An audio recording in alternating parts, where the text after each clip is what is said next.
Breaking news చూస్తున్నారు.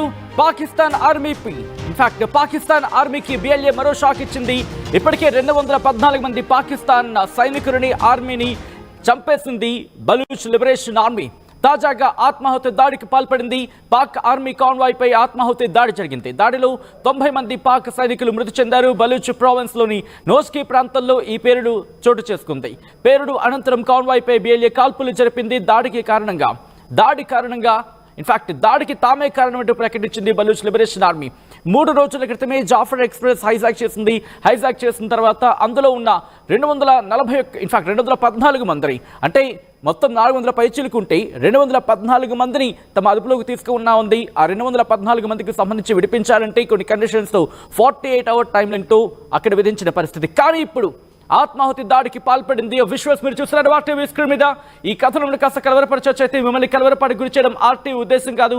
కానీ ఇటువంటి కథనాలు చూసినప్పుడు కాస్త కలవరపడికి అవకాశం ఉంటుంది. కాబట్టి దీనికి సంబంధించి తగిన జాగ్రత్తలు తీసుకోవాలని ఆర్టీవీ సూచించడం జరుగుతుంది. విశ్వాస్ మీరు చూస్తున్నారు అటుగా వెళుతున్న వాహనం సంబంధించి ఒక్కసారిగా అక్కడ ఆత్మాహుతి దాడికి పాల్పడిందితో రెండు వెహికల్స్ మీద ఆ దాడి జరిగింది. అసలు ఎంతకీ ఏ టైంలో జరిగింది ఇక్కడ? ఎందుకంటే ఆ 214 మందికి సంబంధించి హైజాక్ విషయంలో మనం చూసాం, అక్కడ కొన్ని కండిషన్స్ పెట్టింది. కానీ ఇప్పుడు ఎందుకు దాడి చేస్తుంది బలూచ్ లిబరేషన్ ఆర్మీ? లక్ష్యం ఏంటి తెలుసుకునే ప్రయత్నం చేద్దాం. మా ప్రతినిధి రామ్దాస్ అప్డేట్స్ అందించేందుకు సిద్ధంగా ఉన్నారు. రామ్దాస్, ఇక్కడ బలూచ్ లిబరేషన్ ఆర్మీ ఈ 2 వాహనాన్ని టార్గెట్ చేయడం వెనకాల కారణాలు ఏంటి? ఇప్పటికి ఒక అఫీషియల్ నోట్ ని కూడా రిలీజ్ చేస్తుంది. డీటెయిల్స్ ఏంటి? జాఫర్ ఎక్స్ప్రెస్ జాఫర్ ట్రైన్ ఘటన తర్వాత ఇది మరొక అతిపెద్ద దాడిగా చెప్పవచ్చు. బిఎల్ఏ వైపు నుంచి బలూచిస్తాన్ లిబరేషన్ ఆర్మీ వైపు నుంచి బలూచిస్తాన్ ప్రావిన్స్ లో మరొకసారి అంటే పాకిస్తాన్ ఆర్మీ ప్రయాణిస్తున్నటువంటి కాన్వాయ్ పై, మిలిటరీ కాన్వాయ్ పై అతి భీకర దాడి జరిపింది. ఈ ఘటనలో నోష్కీ ప్రాంతంలో ఈ దాడి చోటు చేసుకుంది. ఈ దాడిలో దాదాపుగా 90 మంది సైనికులను హతమార్చినట్టుగా బిఎల్ఏ అధికారికంగా క్లెయిమ్ చేసుకుంటుంది. కానీ పాకిస్తాన్ వైపు నుంచి మాత్రం మనకు ఇప్పటి వరకు ఎట్లాంటి అధికారికంగా సమాచారం అయితే లేదు. బట్ బిఎల్ఏ చెప్తుంది 90 మంది సైనికుల్ని హతమార్చామంటూ చెప్తుంది. దాదాపుగా చాలా మంది గాయపడ్డట్టుగా తెలుస్తోంది. అధికారుల ప్రాథమిక దర్యాప్తులో ఇది సూసైడ్ బాంబర్ అటాక్ గా చెప్తున్నారు. ఆత్మహత్య ఇంగ్లీష్ పదాన్ని అవాయిడ్ చేసే ప్రయత్నం చేద్దాం. రైట్, నోష్కీ స్టేషన్ హౌస్ ఆఫీసర్ అయితే ఈ అంశాన్ని వెల్లడించారు. అయితే బలూచిస్తాన్ లిబరేషన్ ఆర్మీ ఈ దాడికి బాధ్యత వహించినట్లుగా చెప్తుంది. సో మొత్తం మీద ఒక మీడియా సంస్థకు పంపిన మెయిల్ లో కూడా చెప్తుంది ఇది ఫిదాయి యూనిట్ మజీద్ బ్రిగేడ్ పాక్ మిలిటరీ కాన్వాయ్ పై ఆత్మాహుతి దాడి చేసినట్టుగా ఈ స్టేట్మెంట్ లో చెప్తున్నారు. సో మొత్తం మీద కొద్ది రోజులుగా బలూచిస్తాన్ లో అయితే ఉద్రిక్త పరిస్థితులు చోటు చేసుకుంటున్నాయి. జాఫర్ ట్రైన్ ఇన్సిడెంట్ తర్వాత వందల సంఖ్యలో ప్రాణాలు కోల్పోయిన పరిస్థితి, పాక్ వైపు నుంచి అటు సాధారణ పౌరులు కూడా మరణించిన తర్వాత మరొకసారి అంతర్జాతీయంగా బలూచిస్తాన్ లిబరేషన్ ఆర్మీ ఒకసారి అంతర్జాతీయ దృష్టిని ఆకట్టుకుంటుందా ఇలాంటి హింస చేయడం ద్వారా? అంటే 2 రకాల వాదనలు వినిపిస్తున్నాయి. బలూచిస్తాన్ స్వాతంత్ర్యం కోసం చేస్తున్న పోరాటంలో భాగంగానే తాము ఇలాంటి కార్యకలాపాలు ఎంచుకుంటున్నామంటూ బిఎల్ఏ చెప్తుంది. తమ ఉనికిని కాపాడుకునేందుకే ఇలాంటి కార్యక్రమాలు చేస్తున్నామంటూ బిఎల్ఏ చెప్తున్నప్పటికీ ఇక్కడ పాక్ ఆర్మీకి వరుస ఎదురు దెబ్బలు అయితే తగులుతున్నాయని మనం చెప్పుకోవచ్చు. ఎందుకంటే ఎక్కువగా బలూచిస్తాన్ ప్రావిన్స్ ప్రస్తుతానికి అయితే పాక్ ఆధీనంలో ఉన్న ఈ అతిపెద్ద ప్రావిన్స్ గా చెప్పవచ్చు. ఈ ప్రాంతంలో ముఖ్యంగా మొదటి నుంచి కూడా ఆది నుంచి చైనా, పాకిస్తాన్ ఈ 2 ఎక్కువగా పట్టున్న ప్రాంతం. ముఖ్యంగా చైనా అక్కడ ఎకనామిక్ కారిడార్ కి సంబంధించి ఆ తీవ్రత దృష్ట్యా అక్కడ ఈ అంశం గురించి మాట్లాడుకుంటున్న నేపథ్యంలో ప్రస్తుతం ఈ రోజు దాడి ఘటనకు సంబంధించి ఎలా చూడడం జరుగుతోంది? ఎందుకంటే మీరు అన్నట్టుగా అంతర్జాతీయ సమాజం దృష్టి మరొకసారి వాళ్ళ వైపు తిప్పుకునేలా చేశారు. ఇది రెండోదో మూడోదో అనుకోవాలి ఈ 3-4 రోజుల వ్యవధిలోనే.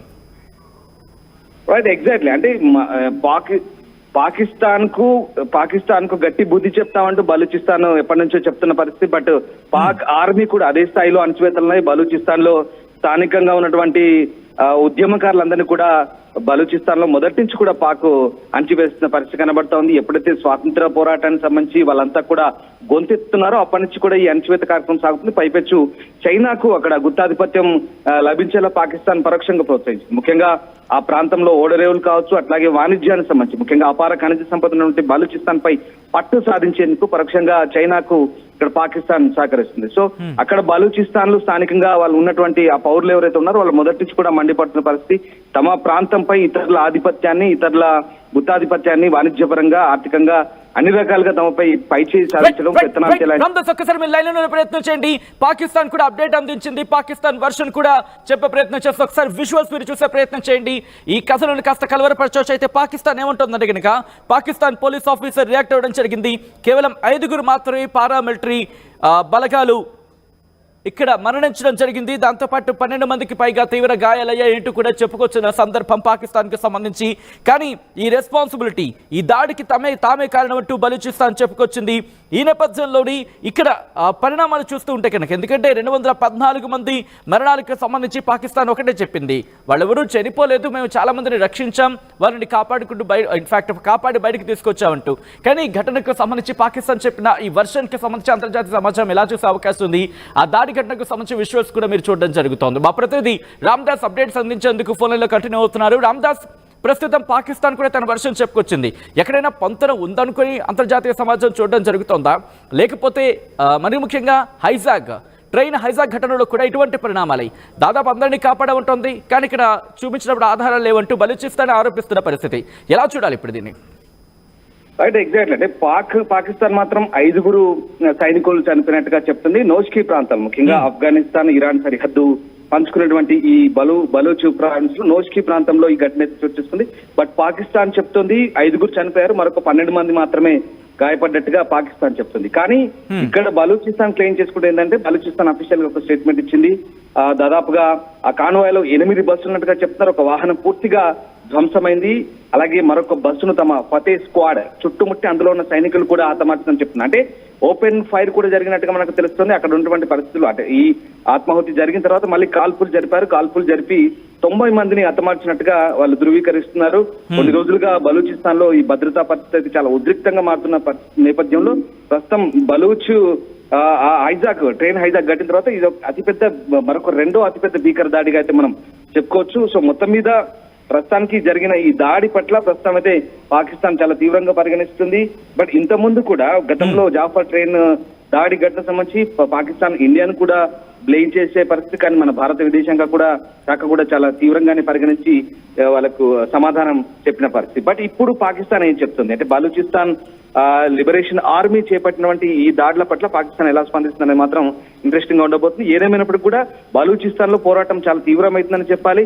మొత్తం మీద బలూచ్ లిబరేషన్ ఆర్మీ ఇప్పుడైతే ఒక రకంగా మిలిటెంట్ దాడులు చేస్తూనే పాకిస్తాన్ కు ముచ్చెమటలు పట్టిస్తుందని, నిజంగా తీవ్రవాదాన్ని పెంచి పోషిస్తున్న పాకిస్తాన్ కు ఇప్పుడు ఆ బాధ ఏంటో, ఈ దాడులు కనుక ఈ ఆత్మహత్య దాడులు కావచ్చు, ఇట్లాంటి దాడులు ఆ బాధ ఏంటో, అటాక్స్ ఏంటో ఇవన్నీ కూడా పాకిస్తాన్ కు తెలిసి వచ్చేలా చేస్తుంది. అంటే అవునని అనిపిస్తుంది మన కోణంలో ఆలోచిస్తే కనుక, భారత్ కోణంలో ఆలోచిస్తే. బట్ అక్కడ బలూచ్ పౌరులు చెప్తున్న మాత్రం తాము స్వాతంత్ర్యం కోసం పోరాడతామంటున్నారు. ఇక్కడ పాకిస్తాన్ అండ్ యుఎస్, యూకే ఈ 3 కూడా బలూచ్ లిబరేషన్ ఆర్మీని మిలిటెంట్ సంస్థగా, అంటే తీవ్రవాద సంస్థగా ప్రకటించాయి. బట్ వాళ్ళ కోణంలో అయితే అది తీవ్రవాద దాడిగానే వాళ్ళు పరిగణిస్తారు. ఏదేమైనప్పటికీ కూడా మరొకసారి అంతర్జాతీయ దృష్టిని అయితే బలూచిస్తాన్ ఆకర్షిస్తోంది. సో ఈ పోరాటం ఎంతవరకు సాగుతుంది, ఏం జరగబోతుంది, తర్వాత ఇంకా ముందు ఎలాంటి దాడులు ఉంటాయని మాత్రం ఇప్పుడంటే ఈ వారం వ్యవధిలోనే జాఫర్ ట్రైన్ ఇన్సిడెంట్, ఇప్పుడు ఈ బస్ ఇన్సిడెంట్. సో ఈ రకంగా ముప్పేట దాడి అయితే బలూచ్ ప్రావిన్స్ ప్రాంతంలో తమకు పట్టున్న ప్రాంతంలో బిఎల్ఏ అండ్ ముఖ్యంగా ఆ వ్యాలీస్, ఆ కొండ ప్రాంతాలు, ఆ ప్రాంతాల్లో ఎక్కువగా బలూచ్ లిబరేషన్ ఆర్మీ చాలా వ్యూహాత్మక దాడులు అయితే చేస్తుందని భావించారు.